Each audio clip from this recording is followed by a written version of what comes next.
Hey there! There was a time, and this is now a couple of years ago, that I was out for an early morning walk in the winter, which is good. One grows old. And so I was walking there, Canadian winter, snowy scene, sun was rising, and I took this picture. And then, at some point, Joost, the famous Don Giuseppe Appelboom, a little harder in Italian for me from the top of my head, he said, we should do another pen together. And I said, zippity, and he said, zappity, and so it happened. And then he said, wouldn't it be great if we could create a material that resembles that picture? And I said yes, and then call the pen Canadian Winter. And that is how the new SBRE pen, SBREBROWN is my name, pen was born, as far as you know. This is that pen, and we are launching that pen today. Now, there is a lot to be said about this. Material, Jonathan Brooks, made, Leonardo. Salvatore is making these, of course, in Italy. There's a lot to show on the pen. I will say now, before we continue, so they should be launched today. Initially, the run was going to be 8 pens, but Joost and I both agreed that that's not really cool, so we wanted to have some more. That means, please pay attention, the first 8 pens will be numbered 1 through 8. You can purchase 2 through 8, because I have 1 through 8, and it ain't going anywhere. The pens after that, they were already engraved. Okay, I'm just being transparent. Don't, it's just the way it is. The next ones will be engraved 9 through 88, 10 through 88, all the way up to 88 of 88. Okay?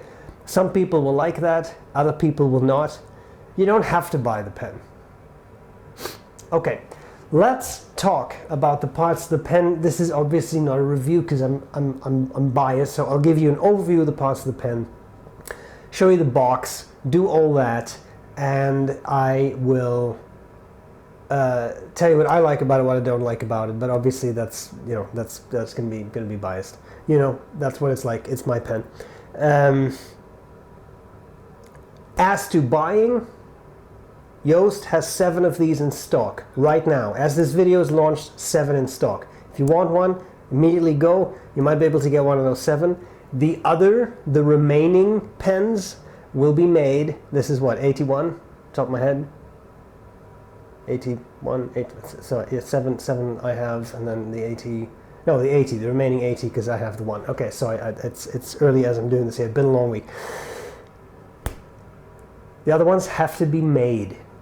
Same material, same pen maker, same nib style, everything is the same, but they have to be made. This will take approximately a month. Okay, that's the time we were given. So I'm sorry they're not all in stock yet, but the lucky 7, they're gonna get one straight out. Okay, let's not waste any more time, let's look at this pen. I'm very excited for it. Here we go with the box. This is the special limited edition box for the Leonardo pens, and it tells you that's 1.5 milliliters in the piston. That seems to be accurate based on what I measured. Made by hand, Leonardo, more than 45 years of experience, all that sort of stuff. Here we have Salvatore's father, who already made pens, and so we get a fairly large box, and cardboard outer sleeve comes off. Then we get this box. Now this is mainly a really thick box. I mean, look at my fist, and then look at this box. Large, flips open, nice and soft on the inside. You get a guarantee little sort of booklet. It's nice. And also shows you how to open up. You can buy that wrench. I'm sorry it's not included, but it's not. History of the brand, all the kind of stuff in full color. It's nice work, nice booklet. We have the pen condom, and we can throw it out. And then we have the little pen medallion that's on it when you buy it. And there is a bottle of Leonardo blue. One day I would like to maybe do something like this, and there's SBREBROWN included, but we couldn't pull it off for this one, so stay tuned on that. The pen, let me zoom in so you can actually see it, right next to a Pilot Metropolitan for size, so bigger pen. But what I really like about the Momento Zero Grandes is that they're not obscenely large, so I think this is still a size that fits many hands pretty well. Okay, let's talk about the material. I'm going to try to rotate this gently so you can see the chatoyance. It's definitely very, very nice and shiny. I do really feel that the sort of snowy, misty days, sun is rising, is a good good fit for the material. We have, let's just start covering parts, and then I'll show you some of the things that make the pen a bit special. Ruthenium trims. There are no options. We thought of gold. We thought of rhodium classics. We then thought maybe rose gold, but that didn't really fit the material very well. And then Yo said, you know what, why don't we just sort of symbolize the blackness of your heart and go with ruthenium? And I said, there we go, that's it. So ruthenium, the classic clip with the little wheel that Leonardo does. We have 3 rings for the pen reviewing kings or something, and then there is the 4th one here, which I thought for me might symbolize that I'm turning 40 this year. Okay, on the back of the cap here we have my logo. I don't know how well you can see the reflection, but it is the jumping fox with indeed the music nib as a bit of its tail. Ever noticed that? Yeah, okay. Here, hard to see, it's a blind engraving. I don't know how well the camera picks it up in this light. I'm trying to make it visible, but anyway, it says Leonardo. Here it says 1 out of 8. So I say again, the first 8 will say 1 out of 8, but there are more than 8 pens. I'm not trying to scam anyone. We wanted to update the number. So after that, they'll say 9 out of 88. That's it. I'm not trying to make it seem to be anything it is not. I'm not trying to fool anybody. Just know that the first, if your pen says out of 8, then you have one of the original 8 ones. That's all. I mean, could we be sneaky and engrave another 8 after that? Yes, but again, I'm not out to get anyone. Come on. Okay. In this light, you really see the depth of that. It reminds me of the snow in the Rocky Mountains here, which really has that sort of look to it. Very nice. When I drive from Red Deer to Calgary, I can see the Rocky Mountains on the right hand side, and you can see those snow caps. It's beautiful. Okay, so we have that. Here we have a piston turning knob with another ring, also ruthenium. It's not a blind cap, this is an actual piston turning knob. I am assuming I don't have to say each of these pens will look a little differently, right? Because it's a handmade material like me, they'll be a little different. I think that's it for the external parts of the pen. Pen uncaps. Then we have the quote-unquote new shape section for Leonardo. It's been out for a while now, but it's no longer the sort of tapered bit. It now looks like more like many other sections look. Same material. That to me is very important because I really like pens to have sections in the same material as the rest of the pen. I just think that adds a continuity as opposed to, I don't know, whatever, black ebonite or whatever. But I love that. An ink window, which I love too. If it's a piston filler, I like being able to see how much ink is actually in the pen. And so that works there. What I did want to point out and forgot to point out is that I can't really operate it now, but so when you screw the piston turning knob to make the piston go down. There are 2 grooves. You can buy the Leonardo wrench. It's a separate purchase, but you can get that. They can disassemble your pen if you feel that that is useful to you for greasing the piston or whatever. So sorry, I forgot to say that. So section tapers down, flares out a little bit, and then we have some threads. These threads I really like. They're not sharp. They're quite nice to the touch when you hold the pen. And then we have the ruthenium nib. So a ruthenium coated nib, I should say. It is in fact a 14K nib. So it says 14K 585 minus B for broad, of course. And then there is the SBREBROWN logo on the nib again with a little fox and SBREBROWN. The feeds on these are ebonite, which I really enjoy because I do enjoy an ebonite feed, and so that's really nice. Anything else I should say? I don't think so. We are going to launch it now. And if you want one, then you can get one.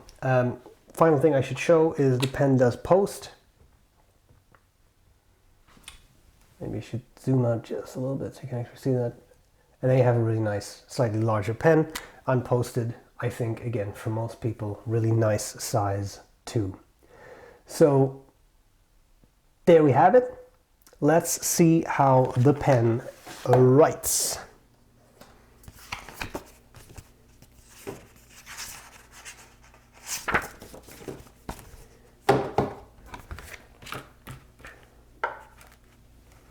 Let me zoom in so you can actually see that. Okay. So here we have the SBREBROWN Leonardo fountain pen here with 14K, a B nib, and the ink, of course, is SBREBROWN, because what else would it be? So here we have USA, Jonathan Brooks. We have Italy.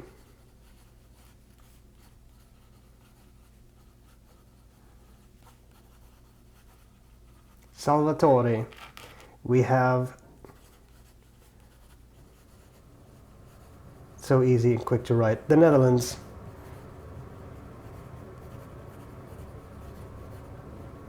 Joost Appelboom. And we have whatever I am now, but let's just go with Canada so we have a 4th country. Brown. So once again, an international collaboration, as the kids say.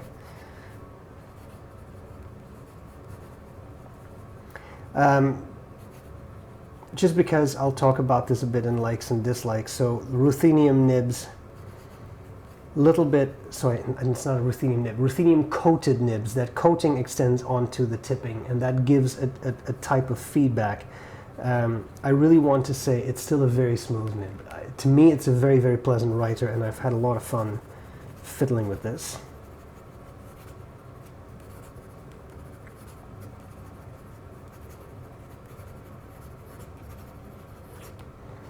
Very nice. Wetness. It's maybe gusher is not exactly the right word, but it's definitely not a dry pen. Very nice, and I have done absolutely nothing to this nib. This was out of the box. As often with broader nibs, it may have the slightest tinge of stubbiness to it, slightly narrower side stroke rather than downstroke, but beyond that, it's not tremendously impactful, I would say. As always, very careful. You can squeeze out some line variation. It's not a flex nib. I wonder if you can get them with the flex nib. I haven't asked yours. Anyway, then it's probably not engraved with the SBREBROWN stuff. So you may not care. But if you do, there we are. What about reverse writing for those who enjoy such a thing? Very doable. And then you definitely go from a broad to, I would say, an extra fine in this case. So it works fairly well. It's not particularly scratchy, actually. I felt a lot worse. So far, so good. One thing I haven't mentioned yet is the price. I'm sorry, TBD. That end of the whole game is handled by Don Giuseppe. Yost will handle that because he's selling them, right? And he's doing the shipping and all that kind of stuff. So sorry, I haven't been informed yet. I will emphasize we try to make them as affordable as we can. But bear in mind, it's a limited edition, it's a special material, you have to pay for the creation of that material, so all of that stuff adds to the cost. But we shall see. I'm as curious as you are. There we are. Let's talk about some likes and dislikes. What do I like? What do I not like about the second SBREBROWN pen? I will say something philosophical first. The first SBREBROWN pen was a Leonardo. This is another Leonardo, so it's not an explosive new brand that which would absolutely be fun. And I have something in the works. I didn't tell Yost that yet. This is something between me and someone else. But I have no ETA in that, so I'm not going to talk about it. What do I like about it? I really like the material. I think the material has come out very, very prettily. It's in my mind very attractive. Jonathan Brooks, he knocks it out of the park when it comes. I was almost going to say he knocks it out of the woods, but that's a strange mix-up. He always knocks it out of the park. Beautiful materials. I absolutely love the swirls and the color scheme of this. That the green, the sort of mother of pearl is the best way I can put it. The orange, it really reminds me of early morning scenes in the dead of winter here when it's -40 out, the sun rises over the snow. You get sometimes a real crispness. Everything is super, super in focus, but that one morning I took that picture, everything was kind of blurry, it was a little misty, and then the snow, the mist, and the sun, they mix to a color palette that's amazing. And it looks like this. It really looks like this. So I like that. It's a Leonardo. I really like Leonardos. I always have. I've not been, I've never hid that fact. I think this is a great combination of a lot of different things. I love ink window. I think that is great. I love that you can disassemble the piston for maintenance, put a little bit of silicone grease on it. If you really want to disassemble it every time to clean it, theoretically you could. I love that. I really wish we could include the wrench with the pen, but that was not an option. That is a separate purchase, so that's one of my dislikes. Ink window is great. Nib, lovely. The ruthenium coated nibs I have often found write not with the smoothness that you would find in an uncoated nib. Bear in mind the tipping of the nib, I don't know, the camera will pick this up. The tipping of the nib is also coated, and over time that will wear off and you get sort of like, at least other nibs I've had have done that, you get kind of a silver, I feel in this one I don't really see it yet, but you get kind of a slightly more silver color, as you know a steel nib would look like or something, because that's the iridium or whatever specific material it is they use, but that's then coming through, then it becomes smoother. Some people kind of grind off that coating. It's a lovely writer, don't get me wrong, I've really enjoyed writing with it, but it's not the extreme smoothness. There is a specific type of feedback to it. Think a bit more of a sailor nib if you've used that. So I just want to be clear on that. That is part of the ruthenium coating, and that's what these nibs will write like. But over time that wears off a bit and it becomes slightly different in writing experience. At least, again, in my experience with coated nibs. I do like it. I do like the darkness. It's pretty cool. Ebonite feed. I love ebonite feeds. They write really well because they keep up with ink flow so well. So it's lovely. I will say this one was a very pleasant one too. So I've had a lot of fun with that. I love the size. Momento Zero 2.0 is a nice larger pen without being obscenely large, so I feel it's a good fit for most people. Bear in mind, in this run there are no regular size Momento Zeros. So this is only Grandes, it's only the 2.0. You're not able to get a regular size. Would that have been nice? Yes, but for this one we chose it's only 88. We're just going to do the Grandes, so that's where we're at. I like it, but I can keep going on about things I like. I know it's not for everyone. There's always someone who looks at something like this and says it's disgusting. That's great. You don't have to buy it, right? But for those of you who want one, there's 87 available. 7 right now. Did I mention that? Did I mention that? Go for it. I'm sorry. If you do want one, it's lovely. I really love mine. So there we are. I'm going to stop talking about my pen because it feels weird because it's my pen. So I hope the overview has been helpful. If you have any questions, let me know, and I shall talk to you soon. Bye.